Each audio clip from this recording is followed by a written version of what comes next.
Hi Hubie, I'm just looking at this part you sent me with this blind hole where it's not showing the thread. I notice in here you've actually got the thread in there, but it's obviously not showing on here.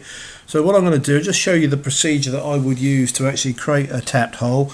I don't know whether that is the way you're doing it as well, but anyway, what I'm going to do, go to Sketch, and I'm going to go to 2D Shape, and let's go, and what I'll do, I'll pick a plane or a face, and I'll just put it on the face like so and say OK.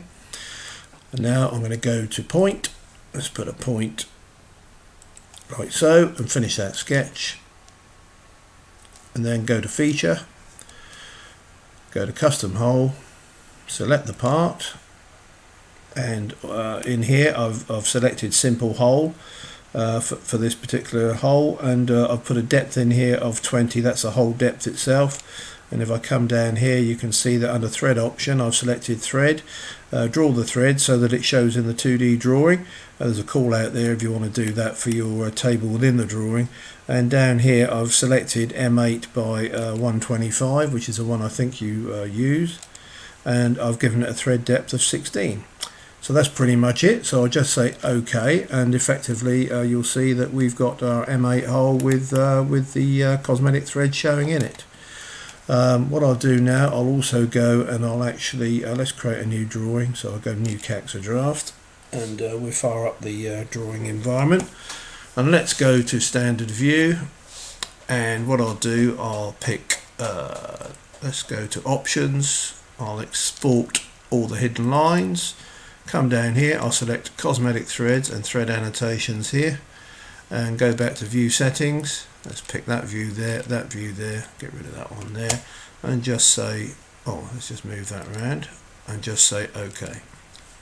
So there we go, that's our view. So if I come in here, you can see that it's already annotated that thread at M8 by 125.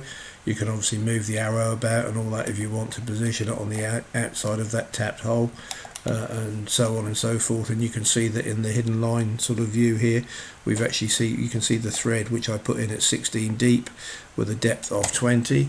So if I just go in there, I'll just put a dimension on there, and let's go to smart dimension, and what I'll do, I'll just pick that one there, that's our hole depth 20, and let's do another one for the thread depth 16.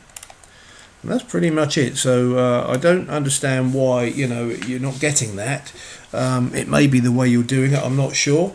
Failing that, there is one other thing you could try under options. So I'm going to get rid of that drawing. I won't bother to save that. And let's come out of here, and I'll get rid of this one as well.